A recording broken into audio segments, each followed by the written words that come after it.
اعوذ باللہ السمیع العلیم من الشیطان الرجیم من ہمزہ ونفخہ ونفثہ سیقول لک المخلفون، ضرور کہیں گے آپ سے پیچھے رہنے والے، من الاعراب دیہاتی لوگ، شغلتنا اموالنا، مصروف کر دیا تھا ہم کو ہمارے مالوں نے، واہلنا، اور ہمارے گھر والوں نے، بیوی بچوں نے، فاستغفر لنا، پس بخشش مانگے ہمارے لیے اللہ سبحانہ و تعالیٰ سے۔ یقولون، وہ کہتے ہیں، بے السنتہم، اپنی زبانوں سے، ما لیسا فی قلوبہم،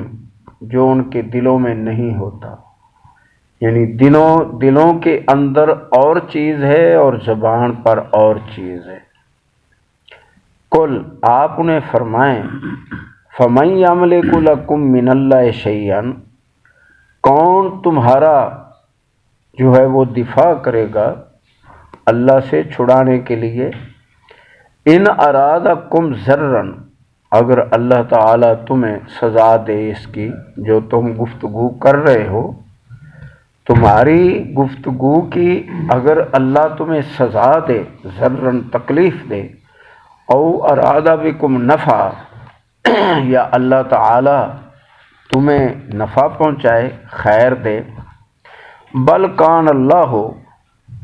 بلکہ ہے اللہ سبحانہ و تعالی، بما تعملون خبیرہ، ان کو جو تم عمل کرتے ہو ان سے باخبر، یعنی اللہ تعالیٰ کو خبر ہے تمہارے اعمال کی، تم کچھ نہیں بچا سکو گے، چھپا سکو گے، خواہ تم کیسے بھی خفیہ اپنے راز رکھو، لیکن یہ ہے کہ تمہارا دفاع کرنے والا کون ہے وہ بتائیں۔ بل ظننتم، بلکہ تمہارا گمان تھا،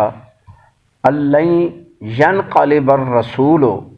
کہ ہرگز نہیں واپس آئیں گے اب نبی کریم صلی اللہ علیہ وسلم، وہیں شہید کر دیے جائیں گے، والمؤمنون، اور نہ ہی جو ان کے ساتھ ایمان والے جا رہے ہیں وہ، یعنی اندر ان کے کیا تھا کہ یہ موت کے منہ میں سر دے رہے ہیں تو ان کا نام و نشان مٹ جائے گا، اور جو بچے کھچے ان سے یا جاسوسی کے لیے ان کے گئے نبی علیہ السلام کے ساتھ، تو وہ الگ ہو کر طرح طرح کے مذاق کرتے اور ہنسی اڑاتے، ایک بات کرتا اور دوسرے کھیلتے، تالیاں بجاتے، یہ ان کا حال تھا۔ تو بلکہ تمہارا تو یہ گمان تھا کہ ہرگز نہیں لوٹ کے آئیں گے نبی علیہ الصلوۃ والسلام اور ان کے ساتھ جو مومن جا رہے ہیں وہ، الی اہلہم ابدا، اپنے گھر میں کبھی بھی، وزین ذالک فی قلوبکم، اس جھوٹ کو اور اس مکاری کو خوبصورت کر دیا گیا تمہارے دلوں میں، وظننتم ظن السوء، اور تم اللہ کے بارے میں گمان باندھنے لگے، یا ان نبی علیہ الصلوۃ والسلام اور مومنوں کے بارے میں یہ تمہارا گمان برا تھا، وَكُنْتُمْ قَوْمًا بُورًا، اور تم ہو گئے ہو ایسے لوگ جو تباہ ہونے والے ہوتے ہیں، یعنی اب تمہاری تباہی ہے، تم پر پھٹکار اور لعنت ہے۔ وَمَن لَّمْ يُؤْمِن بِاللَّهِ، جو بھی نہیں ایمان لائے گا اللہ کے ساتھ، وَرَسُولِهِ، اور اس کے نبی کے ساتھ، فَإِنَّا أَعْتَدْنَا لِلْكَافِرِينَ سَعِيرًا، بے شک ہم نے تیار کر رکھی ہے ایسے کافروں کے لیے دہتی ہوئی آگ، سلگائی ہوئی، یعنی جس کے اندر سے دھواں ختم ہو جائے، صرف انگارے ہی انگارے ہوں۔ وَلِلَّهِ مُلْكُ السَّمَاوَاتِ وَالْأَرْضِ، اللہ ہی کی بادشاہی ہے آسمانوں اور زمین پر، اور جو ان کے اندر مخلوقات ہیں اللہ سبحانہ و تعالیٰ کی،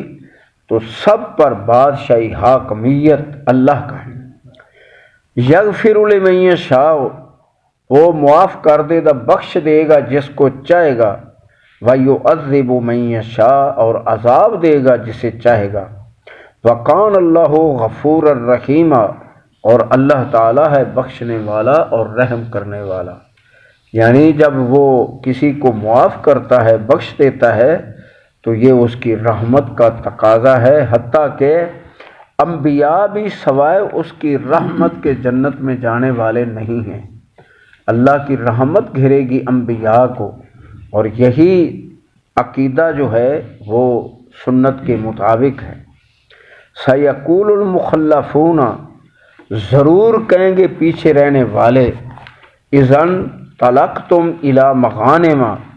جب تم مال غنیمت سے جو ہے بھرپور مدد دیے جاؤ گے، لتاخذوها ضرورا نتبعکم، ان کو بھی اپنے ساتھ لے جانا تاکہ ہم تمہاری پیروی کریں۔ یعنی ضرور کہیں گے جب تمہیں مال غنیمت ملے گا اور وہ لے کے آؤ گے، یہ پیچھے رہنے والے یہ کہیں گے کہ ہمیں بھی اپنے ساتھ لے چلو، اب جب جنگ میں جاؤ۔ یریدون، یہ چاہتے ہیں، ان یبدلوا کلام اللہ، کہ یہ اللہ کے کلام کو بدل دیں، یعنی اللہ کے حکم اور اللہ کے فیصلے کو بدل دیں۔ منافقین اور کافروں کے لیے فیصلہ کیا ہے کہ اللہ نے ان کے لیے فیصلہ یہ فرما دیا ہے کہ ان کے لیے جہنم ہے اور ہمیشہ رہیں گے۔ تو اب یہ مال غنیمت کے لالچ میں یا ویسے جو بھی ان کا معاملہ ہے، تو اللہ نے فرمایا کہ کیا تمہارا یہ ارادہ ہے کہ بدل دو اللہ کے اس حکم کو، اس فیصلے کو، اس کلام کو؟ قل لن، آپ فرمائیں ہرگز نہیں، تتبعون، تم ہمارے ساتھ جا سکتے، کذالکم قال اللہ من قبل، اسی طرح ہی تم نے کہا تھا اللہ سبحانہ و تعالی سے، یا اسی طرح ہی فرمایا ہے تمہارے بارے میں اللہ تعالیٰ نے پہلے، کہ پہلے ہمیں اللہ نے یہ بتا دیا ہے کہ یہ اب جائیں بھی تمہارے ساتھ تو ان کو ساتھ نہیں لے کے جانا، اللہ نے ہمیں حکم دے دیا ہے، اور تم اب کبھی بھی ہمارے ساتھ نہیں جاؤ گے۔ اب یہ اس کا جواب دیں گے، جب تم ان کو ایسا رکھا جواب دو گے تو یہ کہیں گے فَسَيَقُولُونَ بَلْ تَحْسُدُونَنَا، یقیناً کہیں گے کہ اے پیارے نبی صلی اللہ علیہ وسلم اور اے مومنو، تم ہم سے حسد کرتے ہو کہ ان کو ساتھ لے جائیں گے تو یہ مال غنیمت بانٹیں گے، ہمارے حصے دار بنیں گے، اس لیے تم ہمیں چھوڑ رہے ہو۔ بل کانوا لا یفقہون، بلکہ ان کی کیفیت یہ ہے کہ یہ اللہ کے حکم کو سمجھتے ہی نہیں ہیں، الا قلیلا، مگر بالکل تھوڑا۔ کبھی سمجھ میں آ بھی جائے تو جیسے اللہ سبحانہ و تعالیٰ نے فرمایا کہ ان کے لیے تھوڑی سی روشنی ہوتی ہے تو اس میں چل پڑتے ہیں، اور جب اندھیرا ہوتا ہے تو ٹھہر جاتے ہیں۔ یہ کیا اس کو کہتے ہیں، گو مگو کی کیفیت میں ہے، چلیں نہ چلیں، تو یہ ایسی ان کی حالت ہے۔ قل للمخلفین من الاعراب، آپ فرمائیں ان دیہاتیوں کو جو پیچھے رہ گئے تھے، ستدعون الی قوم، یقیناً تم بلائے جاؤ گے ایک ایسی قوم سے، اولی باسن، لڑنے کے لیے، جو اولی باسن شدید، بڑے جنگجو ہیں۔ تو قاتلونہم، تم ان سے جنگ لڑو، تو قاتلونہم، تم ان سے جنگ لڑو، قتال کرو، تم کو بلایا جائے گا، او یسلمون، یا وہ مسلم ہو جائیں، تو تم انکار کر دو گے۔ کیا کرو گے؟ نہیں جاؤ گے، انکار کرو گے، کیونکہ تمہاری پہلے یہی عادتیں ہیں۔ فَإِن تُطِيعُوا يُؤْتِكُمُ اللَّهُ أَجْرًا عَظِيمًا، ہاں اگر توبہ کر لو اور اللہ کے حکم کی اور نبی علیہ الصلوۃ والسلام کے فرمان کی تابع داری کرو تو وہ تمہیں اجر دے گا، اجر بہت اچھا۔ وَإِن تَتَوَلَّوْا، اور اگر تم منہ پھیر لوگے، کما تولیتم من قبل، جس طرح تم نے منہ پھیرا تھا پہلے، یعذبکم عذابا علیما، وہ تمہیں عذاب دے گا، عذاب بھی بڑا دردناک۔ لیس علی الاعمی حرج، اندھوں پر کوئی گناہ کی بات نہیں ہے کہ وہ جنگ میں نہ جائیں۔ ولا علی الاعرج حرج، اور نہ جو لنگڑے ہیں ان پر کوئی حرج کی بات ہے، گناہ کی بات ہے کہ وہ جنگ میں جائیں، ولا علی المریض، اور نہ باقی بیماروں پر کوئی گناہ ہے، علی المریض حرج، ومن یطع اللہ ورسولہ، جو بھی تابع داری کرے گا، اطاعت کرے گا اللہ اور اس کے نبی کی، یدخلہ، وہ داخل کیے جائیں گے، جنات، باغوں میں، تجری من تحتہا الانہار، جن کے نیچے نہریں چل رہی ہیں، ومن یتولی، اور جو پھر جائے گا، یعذبہ عذابا علیما،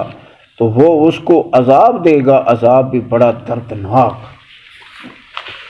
اللہ تعالیٰ تابع داری کی توفیق عطا فرمائے۔